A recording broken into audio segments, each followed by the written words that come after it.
Hello friends, हमारे YouTube channel में आप लोग का स्वागत है।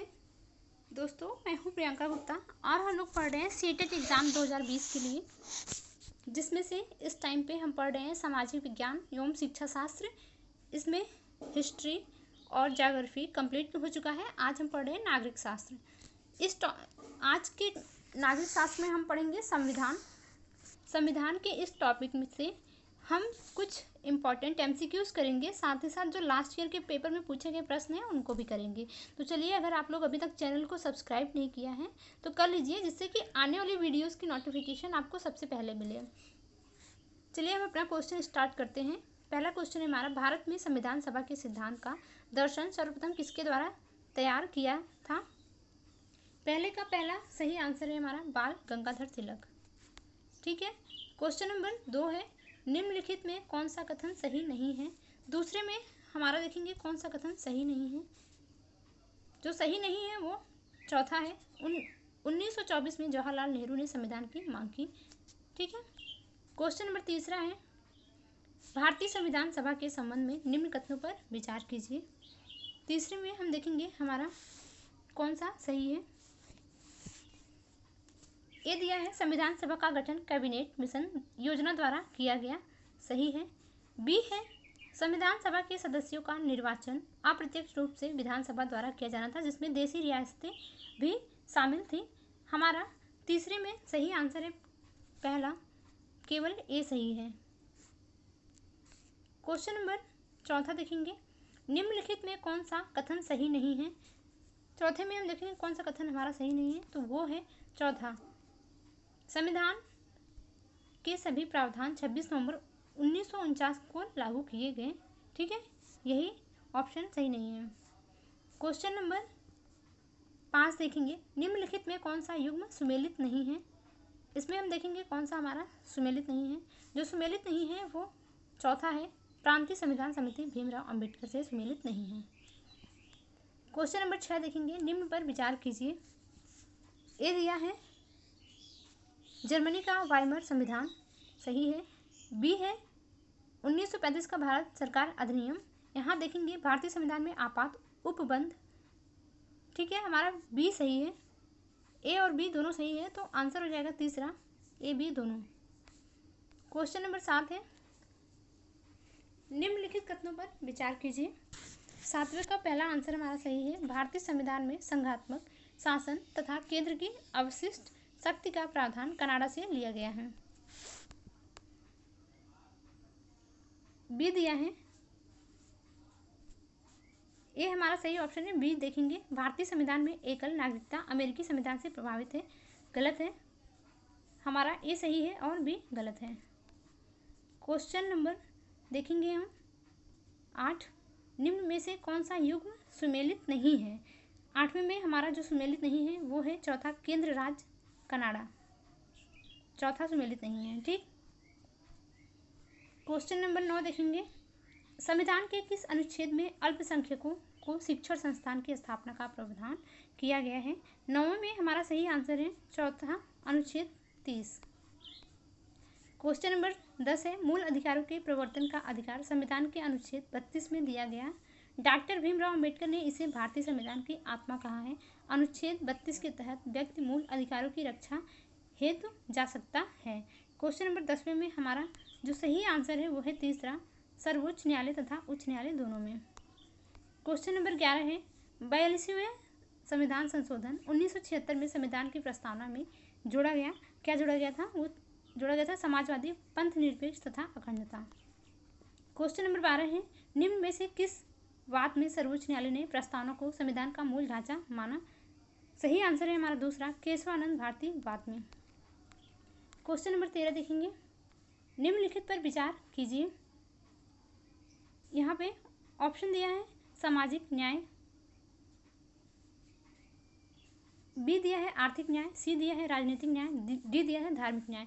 उपरोक्त में से किनका उल्लेख संविधान की प्रस्तावना से मिलता है? जो संविधान की प्रस्तावना से मिलता है वो सामाजिक न्याय, आर्थिक न्याय, राजनीतिक न्याय, ए बी सी तीनों से। हमारा तीसरा ऑप्शन सही हो जाएगा। ठीक है। क्वेश्चन नंबर 14 देखेंगे, निम्नलिखित में कौन सा कथन असत्य है? 14 में कौन सा असत्य कथन है वो देखेंगे। वो है तीसरा, भारतीय संविधान में संशोधन अमेरिका के संविधान की तरह आसानी से किया जा सकता है। क्वेश्चन नंबर 15 देखेंगे, निम्नलिखित युग्मों को सुमेलित कीजिए। 15 में हमें मिलान करना है। एक सेकेंड, इसको ऐसे कर लीजिए जिससे पूरा अच्छे से आप लोग को दिखाई दे। चलिए हम करते हैं। क्वेश्चन नंबर 15 में हमें मैच करना है। विधि के समक्ष हो जाएगा हमारा अनुच्छेद 14, ठीक। लोक नियोजन में अवसर की समानता, ये हो जाएगा अनुच्छेद 16। उपाधियों का अंत अनुच्छेद 18 और अस्पृश्यता का अंत अनुच्छेद 17 में है। इसका मतलब हमारा ऑप्शन नंबर 4 सही हो जाएगा। क्वेश्चन नंबर 16 देखेंगे। लास्ट ईयर में जो पूछे गए प्रश्न हैं वो स्टार्ट हो चुके हैं, आप लोग ध्यान से देखिएगा। क्वेश्चन नंबर 16 में है शिक्षा का अधिकार अनुच्छेद 21 के अंतर्गत एक मौलिक अधिकार है जो जीवन का अधिकार से संबंधित है, क्योंकि पहला आंसर हमारा सही है, क्योंकि शिक्षा गरिमामय जीवन देने में सहायता करती है। क्वेश्चन नंबर 17 देखेंगे। भारतीय संविधान द्वारा दिया गया डैश डैश नागरिकों को यह अनुमति देता है कि वे उच्च न्यायालय या सर्वोच्च न्यायालय जा सकते हैं यदि उन्हें ऐसा लगता है कि उनके मौलिक अधिकारों का सरकार द्वारा उल्लंघन हुआ है। इसमें क्वेश्चन नंबर 17 में हमारा सही ऑप्शन हो जाएगा दूसरा, संवैधानिक उपचारों का अधिकार। क्वेश्चन नंबर 18 है, भारतीय संविधान के अनुच्छेद 21 का संबंध है, किससे संबंध है? वो है पहला, जीवन के अधिकार से। क्वेश्चन नंबर 19 है, जब राज्य धार्मिक क्रियाओं में किसी प्रकार का हस्तक्षेप नहीं करता है उसे कहा जाता है धर्मनिरपेक्षता। क्वेश्चन नंबर 20 है, भारतीय संविधान के किस खंड को अक्सर संविधान की अंतरात्मा कहा जाता है?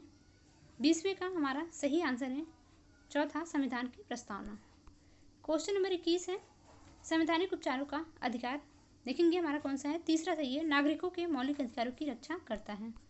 क्वेश्चन नंबर 22 देखेंगे, संविधान के किस अनुच्छेद के अंतर्गत अस्पृश्यता के कारण किसी योग्यता को लागू करना कानून के अनुसार एक दंडनीय अपराध होगा? क्वेश्चन नंबर 22 का सही आंसर है हमारा चौथा, अनुच्छेद 17।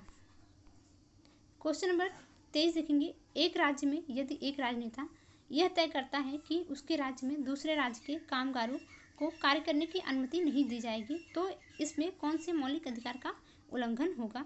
क्वेश्चन नंबर 23 में हमारा जो सही ऑप्शन है वो है दूसरा, स्वतंत्रता का अधिकार का उल्लंघन होगा, ठीक है।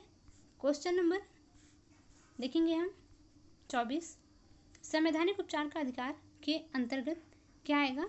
इसमें हमारा ऑप्शन नंबर चौथा सही है, यदि नागरिक को लगता है कि राज्य द्वारा उसके किसी मौलिक अधिकार का उल्लंघन हुआ है तो वह अदालत में जा सकता है। क्वेश्चन नंबर 25 देखेंगे, संविधान का अनुच्छेद 22 सुनिश्चित करता है, क्या सुनिश्चित करता है? तीसरा सही है, गिरफ्तारी के दौरान या हिरासत में दुर्व्यवहार से बचने का अधिकार। क्वेश्चन नंबर 26 है, मौलिक अधिकारों के विषय में निम्नलिखित दो कथनों पर विचार कीजिए। इसमें देखेंगे वो दो कथन ए दिया है, भारत के संविधान में दिए गए सभी मौलिक अधिकार न्यायालय में बाध्यकारी हैं, सही ऑप्शन है। बी दिया है, शोषण के विरुद्ध अधिकार नागरिक को उच्चतर के न्यायालय में जाने के लिए अनुमति प्रदान करता है यदि वह समझता है कि निचले स्तर के न्यायालय द्वारा दिया गया निर्णय अन्यायपूर्ण है, तो ये भी सही है। ए और बी हमारा दोनों सही है, ऑप्शन नंबर चौथा हो जाएगा, ठीक है फ्रेंड्स। ये आज का लास्ट क्वेश्चन था। अगर कोई किसी क्वेश्चन का आंसर में आपको दिक्कत हुई हो तो आप ये आंसर है इसका स्क्रीनशॉट लेके आप मैच कर सकते हैं, ठीक है। चलिए ये लास्ट क्वेश्चन था।